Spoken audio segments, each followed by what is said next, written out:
this is what we're going to launch. Her voice was fantastic. It's a star for tomorrow. That was the first gig with Benny. I remember that night very well. I want my best buddy with me, Björn Ulvaeus. And I said, okay, well, take him with you.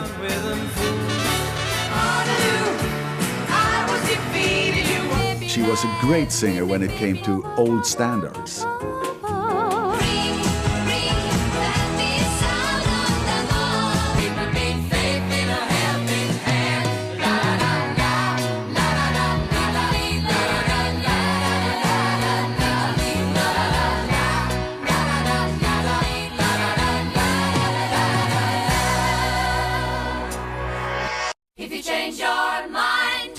I'm the first in line.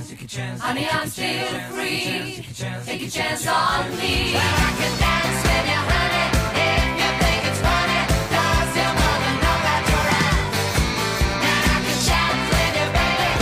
You can dance, you can jive. The remote country of Sweden had no place in the international pop landscape before ABBA burst on the scene to become one of the biggest pop bands of the 70s. But it was hardly a matter of overnight success for Agneta, Björn, Benny and Frida. ABBA's journey towards stardom began in small towns and rural villages, and the group and their manager encountered many stumbling blocks on their way to global fame.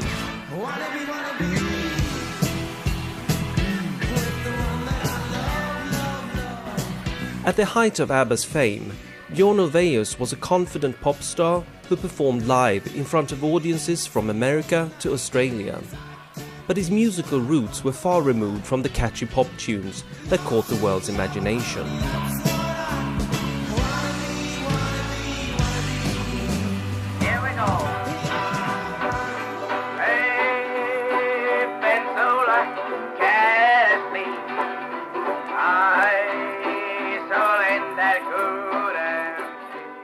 Björn was born in April 1945 and grew up in the town of Västervik.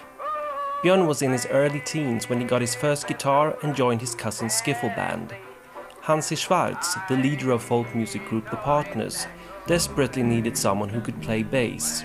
And when Björn's skiffle band split up, Hansi asked their bass player to join his band. He said, yes, okay, I will join that group, but I want my best buddy with me, Björn Ulvaeus. Okay, we were 3, and I thought of 4 people was enough. And I said, okay, well, take him with you. Come back, Liza, come back, girl, wipe the tear from the eye. We became real good friends. That is, I think, something very special. If I'd known. Although Björn was the youngest member of the Partners, he soon became a driving force within the group. Already by that time, he did know what he wanted. If I'd known that the captain was blind, I wouldn't have got to work until at 9:30, darling. We did the arrangements together, even if we had opposite ideas of music. I was the folky one, he was the poppy one.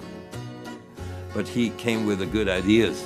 I asked the captain for the time of day.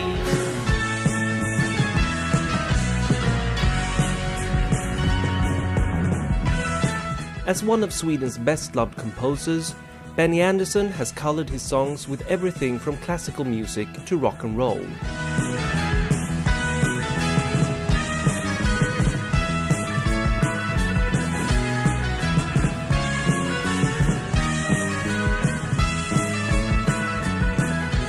But his love of music came through the simple folk tunes he heard while he was growing up.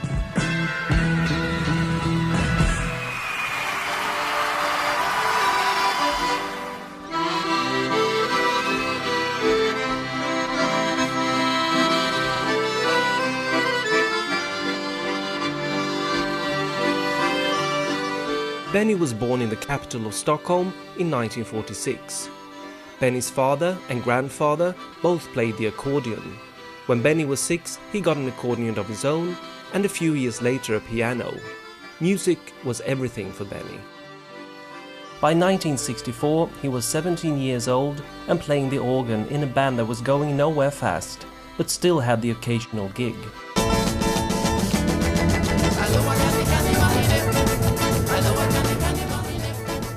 The Hepstars was an up-and-coming Stockholm band, whose singer, Sven Hedlund, would sometimes drive other bands to their gigs to earn some extra money.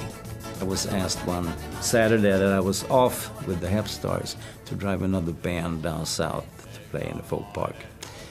And in that group played Benny. I found out that Benny was extremely good keyboard player. When the Hepstars lost their own keyboard player, Sven knew who would be a good replacement. We should try and make a call to this guy Benny. And he said yes immediately. We went to the school dance, and that was the first gig with Benny. I remember that night very well.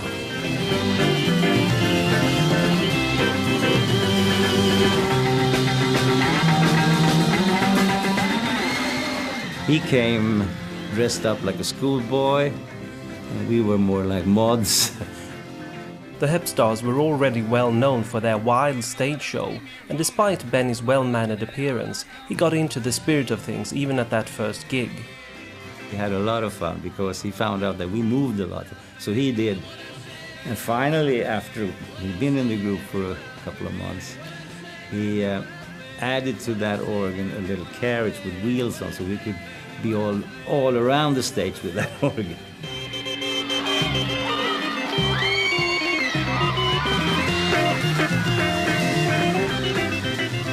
In the beginning, I think he was a little bit shy because I don't think the life around the group he was in before was the same as around us.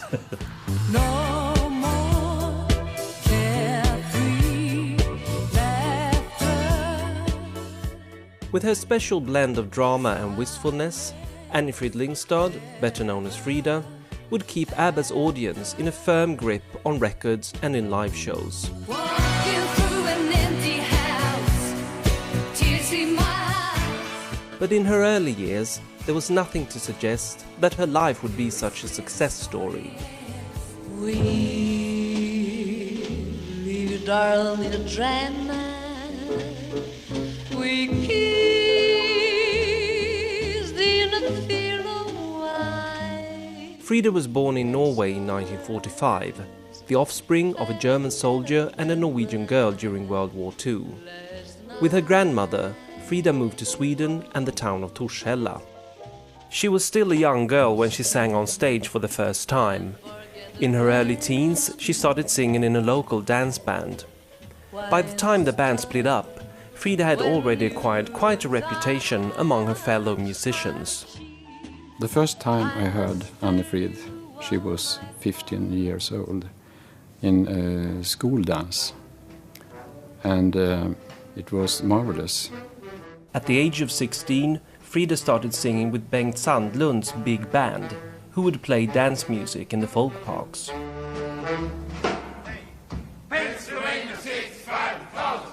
She was a little bit shy, but we didn't think of it because she was so professional. Look at me. I'm a civilizer. One of the other members of Bengt Sandlund's was a young man named Ragnar Fredriksson. Frida and Ragnar soon became romantically involved. When the big band split up, they joined forces with Gunnar Sandevärn to form a smaller combo. We rehearsed almost every day. She rang and said, "Gunnar, we have to rehearse. Are you coming?" Yes. She was wife, mother, and she sewed her own clothes. And we were playing almost every night. Late in bed, early up in the mornings. These 2.5 years we played together were very hard. The band would appear at restaurants and folk parks, and each gig kept Frida fully occupied, even when she wasn't singing. I sat down with the piano and played some standards, and Frida sat down at the drums, took vicious and You seem so far away, though you were standing near. You made me feel alive, but something died, I fear. I really tried. As the blonde singer in ABBA, Agneta Fältskog would captivate audiences across the world with songs that shifted between charming innocence and devastating heartbreak. But she started out as a singer and songwriter in her own right. So when you're near me, darling, can't you hear me? SOS. Jag vet att jag såg dig på stan igår. Du log och du tog min hand. Men sedan... Agneta was born in 1950 in the town of Jönköping. Agneta, whose father was an amateur cabaret performer, started playing the piano at the age of 5, and in her early teens she formed a girl trio with a couple of friends. The trio would appear in local cabarets and talent contests, sometimes performing Agneta's own songs. After her graduation, Agneta started working as a telephone operator. But music was her first love, and she jumped on the chance to become the vocalist in a local dance band called Band Enghach. The first rehearsal with Agneta, everyone thought it was so easy for her to learn all the new songs.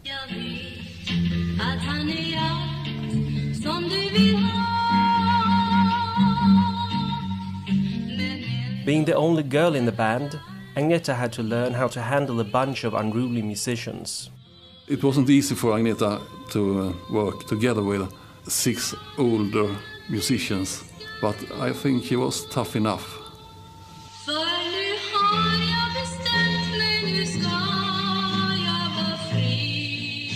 Agneta was very popular and got a strong reaction from the male part of the audience. Some guys in the audience, they became jealous, so it even happens that they try to beat some of us in the band.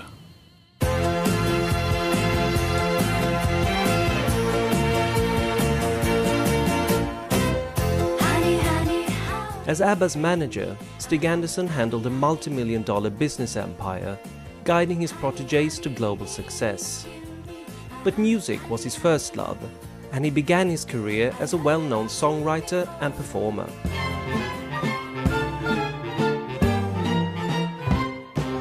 Vi skriver lördagskväll och Tivets flickans cell har vandrat... Stig grew up in abject poverty, circumstances that fostered an ambitious young man.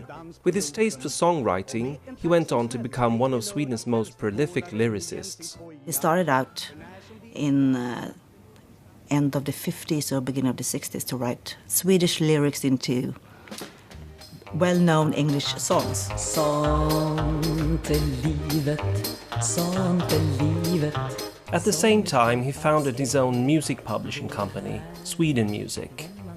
Stig was a true workaholic whose restless personality and unparalleled driving force astounded everyone around him. I guess he had like ADHD, these combinations of letters.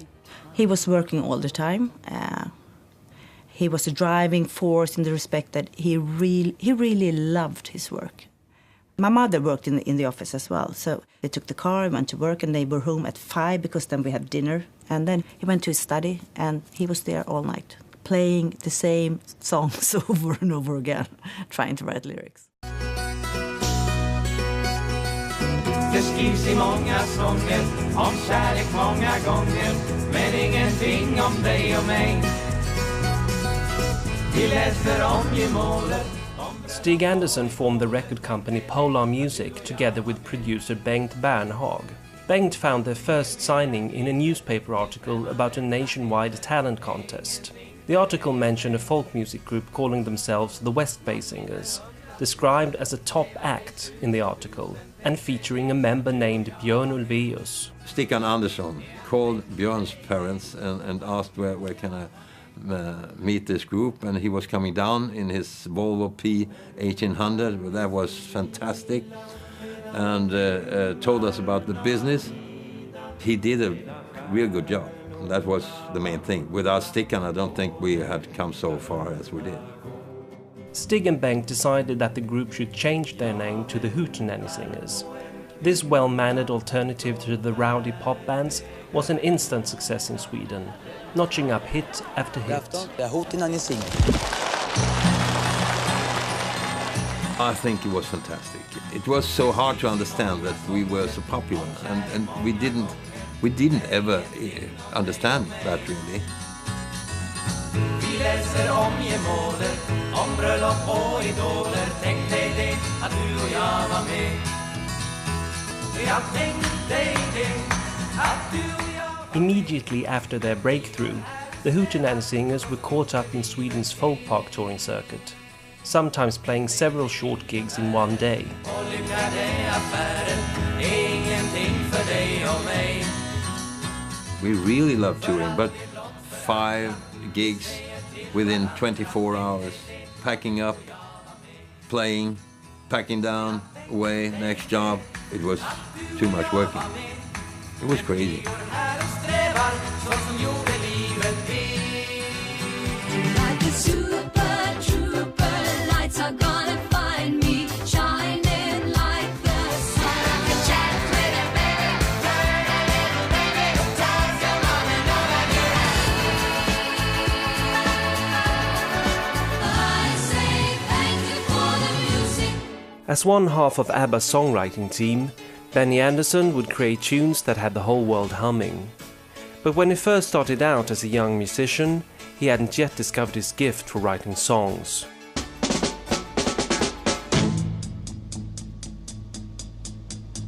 My baby drew up in a brand new Cadillac. In the spring of 1965, the Hepstars, featuring Benny Andersson on the electric organ, achieved their breakthrough with a cover version of a song called Cadillac. When they performed it on a television show, they were catapulted to instant stardom.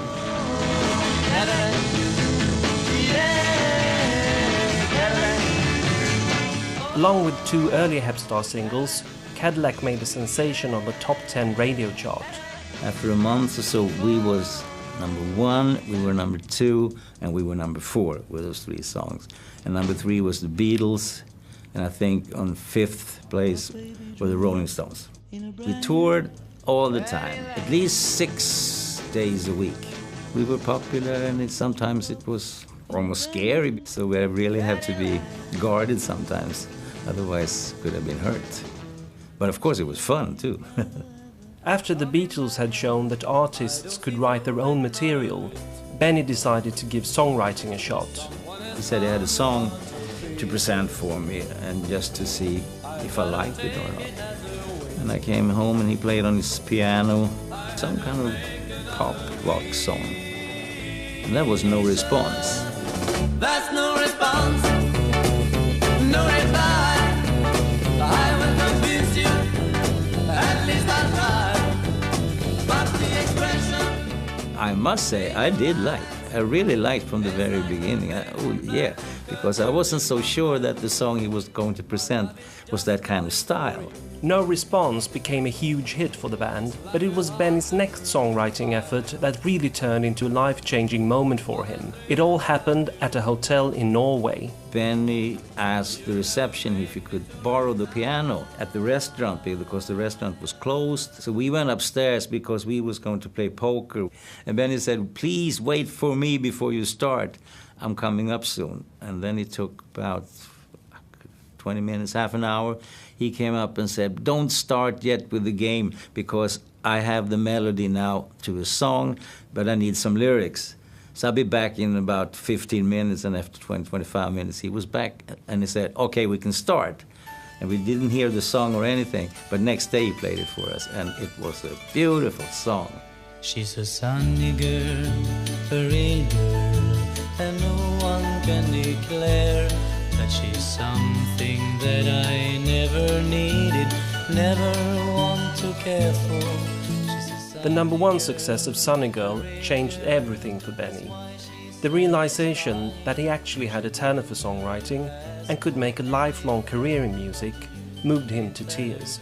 He started to put a lot of work to wherever he were, and he found a piano. That was the start. Diverting, she is faithful, ain't that all you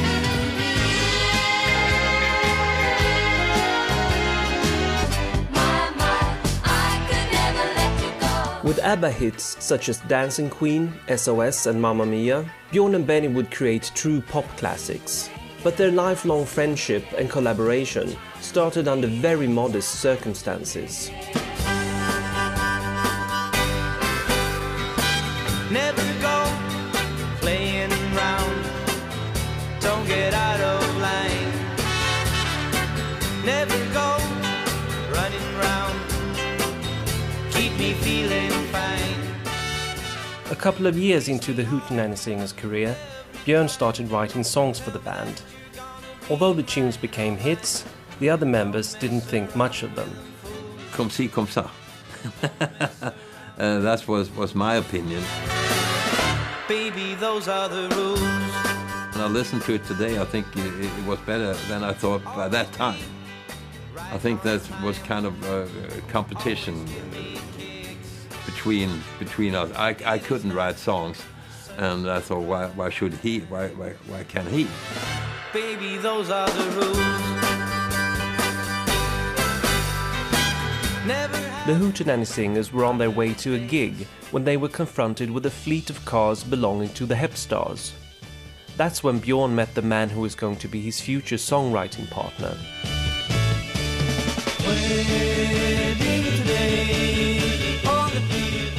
We couldn't almost meet, but we did, and it was very slow. So windows down, and it was the Hootenanny Singers. Come to our party in Linköping. The evening came, and we had a phone call from Benny. Well, we are in Linköping now. Where are you? And we said, we are in Linköping. There's a huge distance between Linköping and Linköping. But they came. Anyway, I think it was that night that Benny and Björn really met and put their heads together. And it was something special.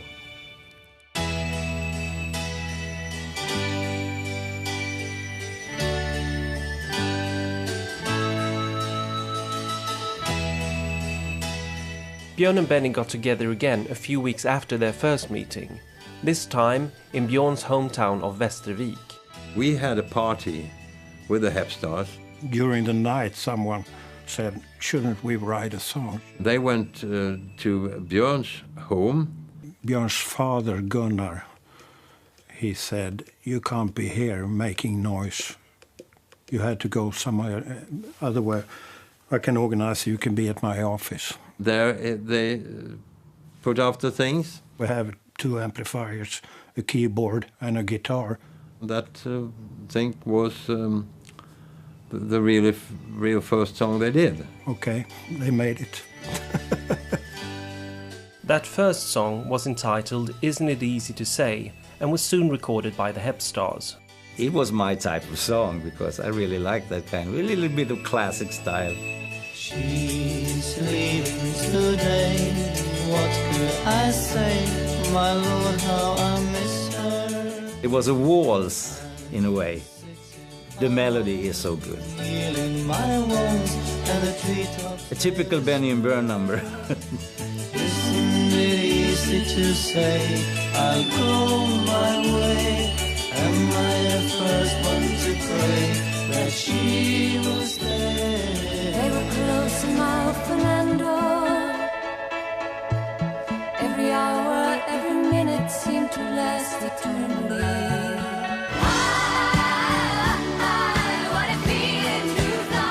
In ABBA, Frida and Agneta were a perfect match as lead singers, each one bringing her own unique singing style and image to the mix. But when they first achieved national fame as solo artists, they came from 2 different worlds. Nothing to say.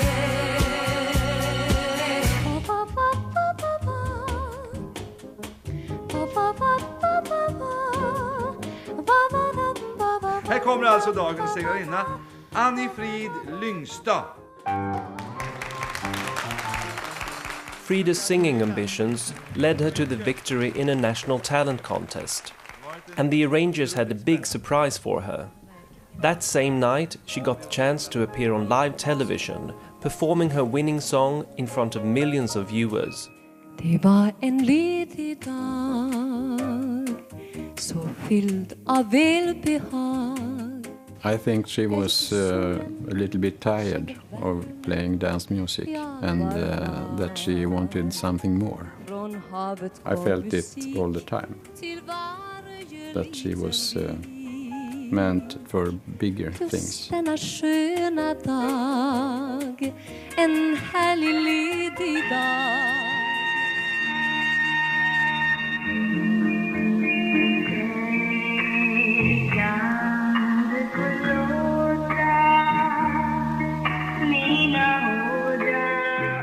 Agneta was 17 when she achieved a breakthrough with one of her own songs, a ballad entitled Jag var så kär, which she first performed with band Enghatch. All the feelings in the song are very honest. You can feel that she means what she sings.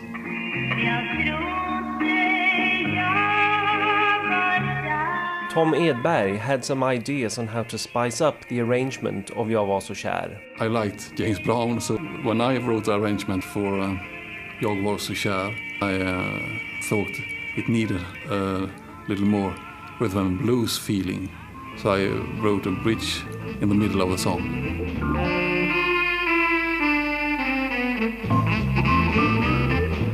I'm not sure that Agneta liked that bridge at all. A demo tape reached the Kupol record label. The producers felt that Agneta had something special. This is what we're going to launch. It's a star for tomorrow. Her voice was fantastic. And in my opinion, it was the biggest star at that time in Sweden.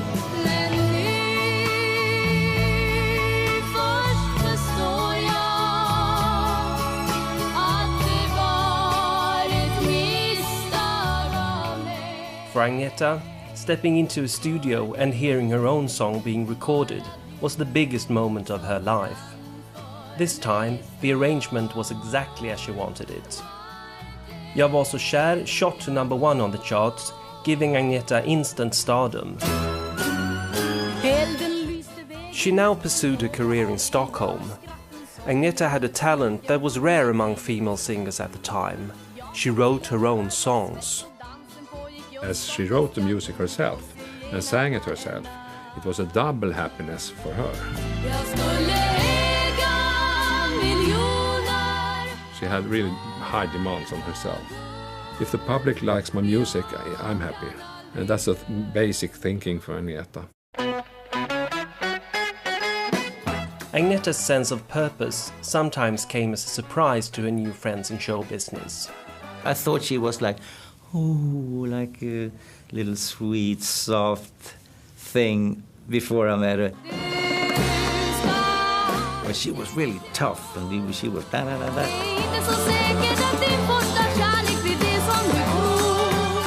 She talked like the guys talked, in a way. Talk tough. Cuss words here and there, and, and so on.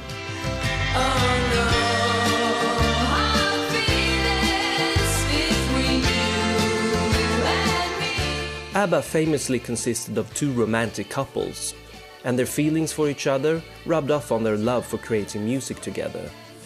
But if fate hadn't intervened, there would have been no romances, and no ABBA.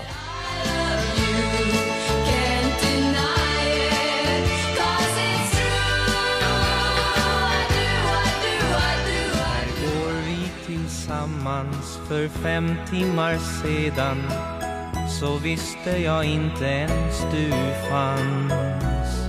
Det var i naturen, vi möttes i vinden. Björn and Agnetas first meeting took place one night when they were both on tour.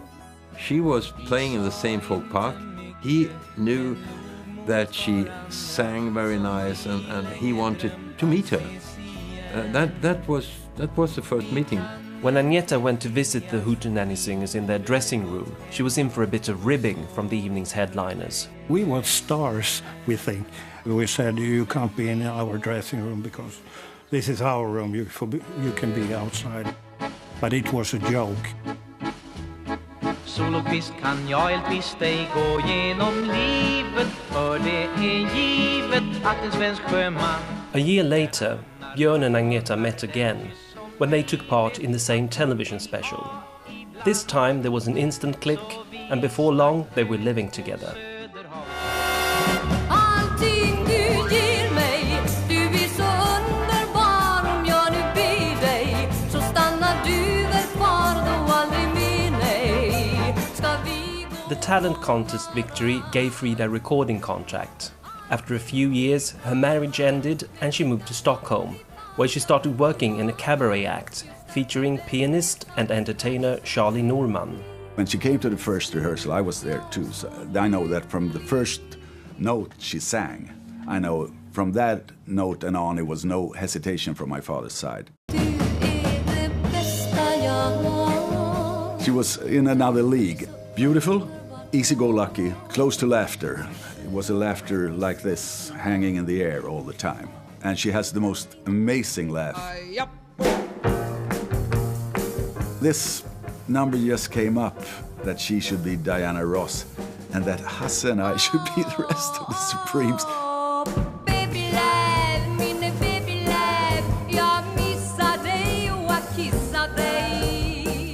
During her time with Charlie Norman, Frida still kept in touch with her musical roots.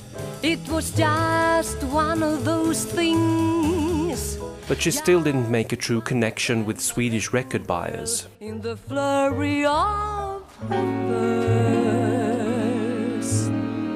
affair. I would say that she was in the twilight zone between jazz and schlagers, light melodies. She was a great singer when it came to old standards, the standard songs from the 40s. She wasn't into pop or rock or anything like that during those years. For whatever my man is. In my opinion, she didn't have a personality in her voice until she joined ABBA.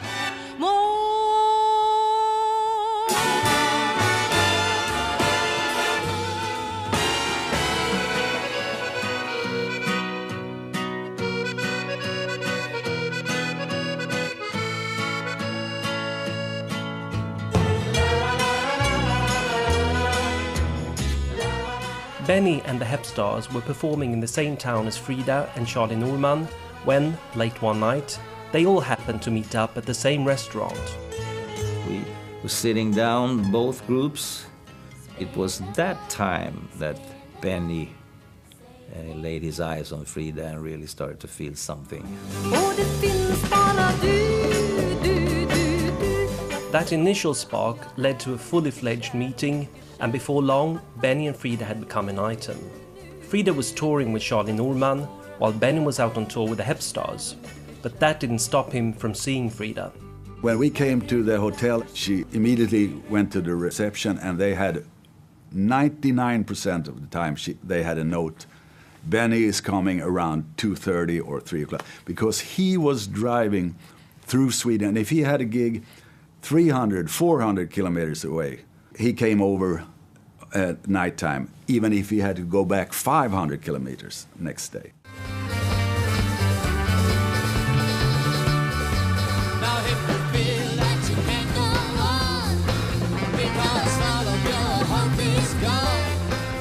Benny and Frida's romance coincided with the collapse of the Hepstars, who were tangled up in tax problems and musical differences. Some of the band, including Svenne's wife Charlotte, who was now a Hepstars member, wanted to try a new direction. We did a lot of, I think you could call it like a pop cabaret. Me and my wife, Benny, we really liked that. The other three didn't like that concept so very much, so we went separate ways. Björn and Benny joined forces with Sven and Charlotte on a cabaret tour.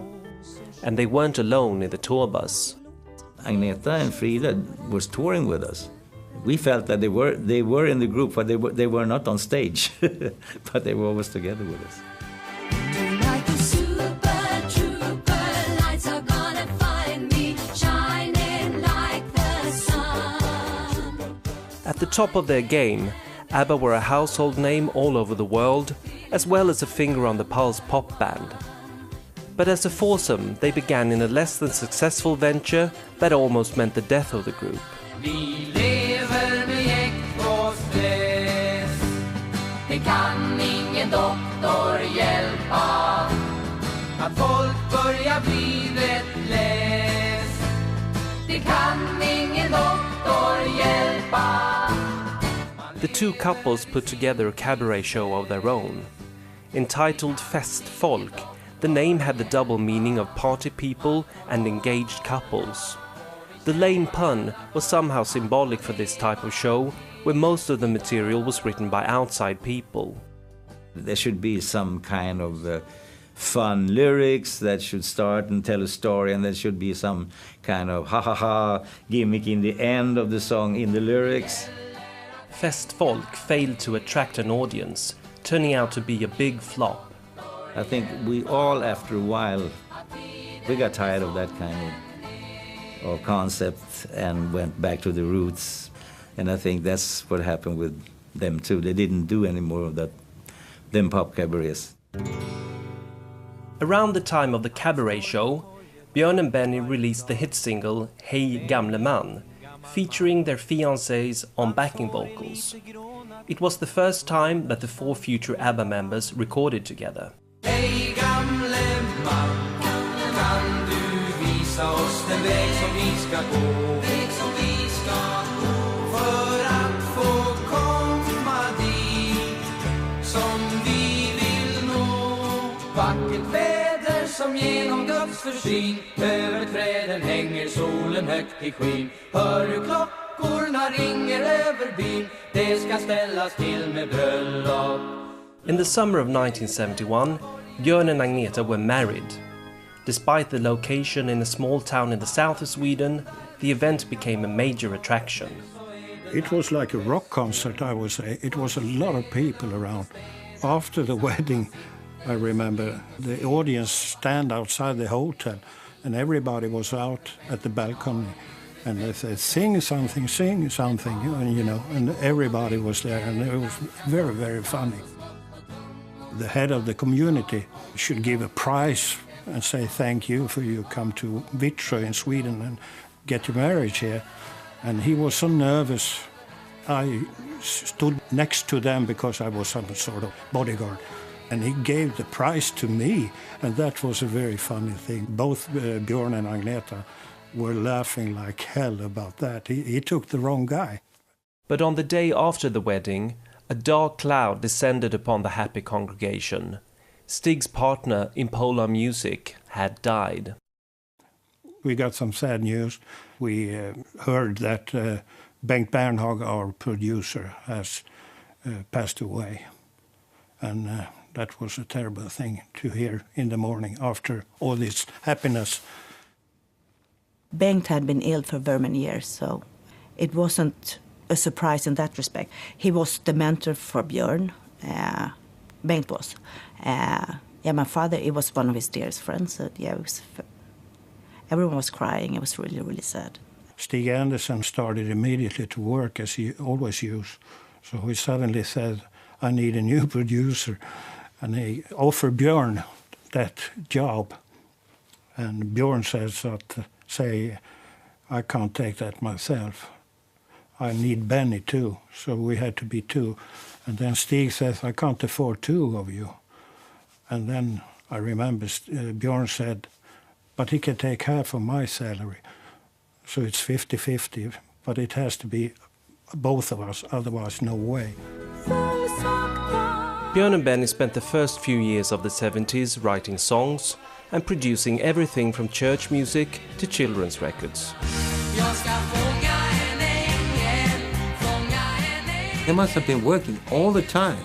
They still were working with Hutnane Singer, with lots of artists. So I really can't understand how they managed to do their ABBA work, which was the real good thing coming up.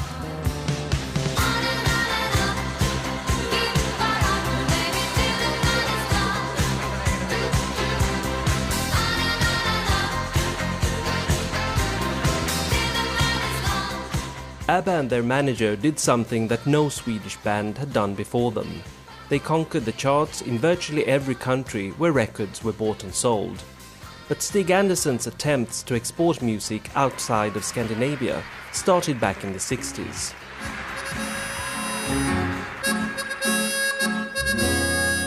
Gabrielle, I sure love you, sure as heavens above you. While I'm gone, I'll dream of you fairly well, Gabrielle. Like many other bands in the 60s, the Hootenanny Singers dreamed of making it outside Scandinavia. It was a vision shared by Stig Andersson, who felt that nothing was impossible.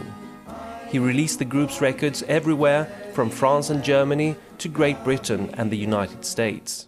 It was very interesting to come outside Sweden and trying to succeed in other countries. But the big interest was in the Scandinavian countries. Everybody tried to really reach out of Scandinavia, but it was almost impossible.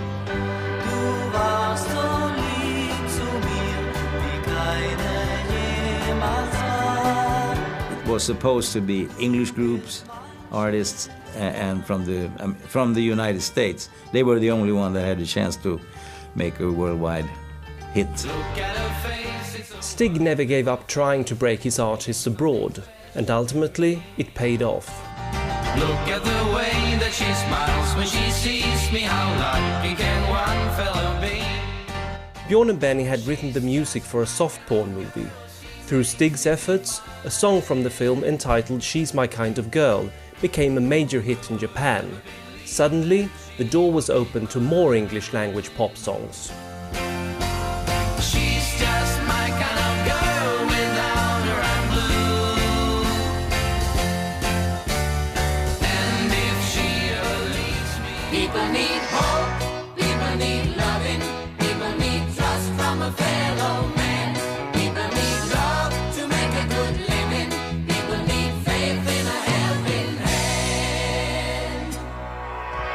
Man has always wanted a woman by his side to keep him company. On a March day in 1972, Bjorn, Benny, Agneta and Frida recorded the first real ABBA song, People Need Love. It became a hit, and they all felt there was a future in working as a group.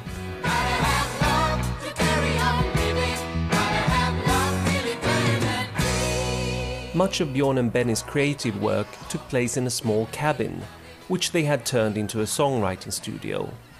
Situated on the island of Vigsö in the Stockholm archipelago, the two couples owned summer houses there. And so did Stig Andersson, who often wrote the lyrics for Bjorn and Benny's songs. They were working around the clock. And then they came down and they were playing the music to my father.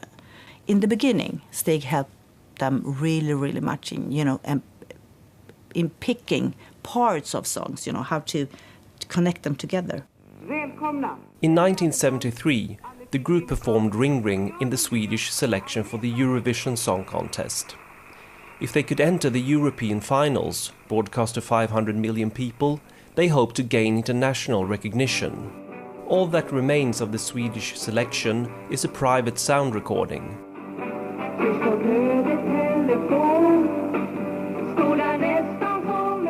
For the group, the broadcast was marked by tense nerves. Agneta was highly pregnant and was due to give birth any day. But to their great disappointment, they only finished third in the contest. It was strange that Ring Ring didn't make it at that time, because everybody thought it would be the hit. But I remember my father saying that it was because there was an expert jury, and he hated those experts. Ring Ring was still the biggest hit in Sweden that year, and it was a groundbreaking recording. Inspired by American record producer Phil Spector, ABBA and their sound engineer Michael Tretov had created their own wall of sound. With overdub piano and guitar. So we played it twice. And that was Michael B. Tretov's idea, and he changed the speed a little bit on the tape recorder. Without his work, it would never have sounded like it did.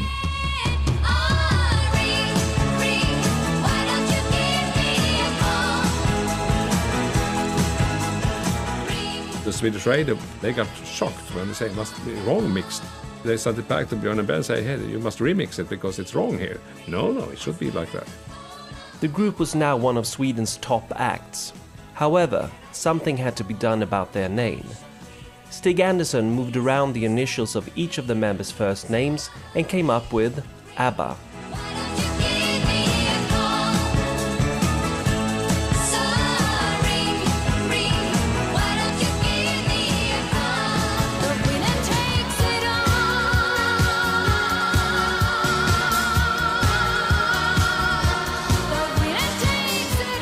By the end of their career, ABBA had become a mature, sophisticated group that weren't afraid to confront the darkness of Cold War politics or the devastation of failed personal relationships. But when they started out, their music was all about joy and innocence.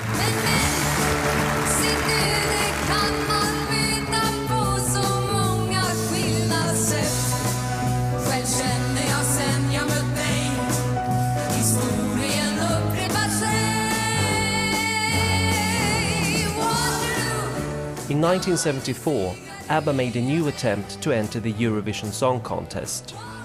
This time, they scored an overwhelming victory in the Swedish selection, getting their ticket to the finals in Brighton.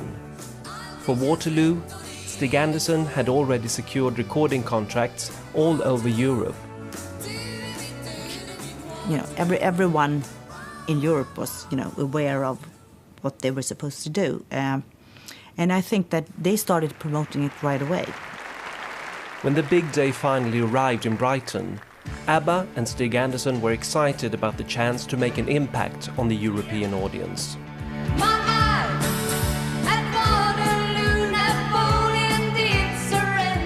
I don't think that anybody was so sure about their winning in Brighton.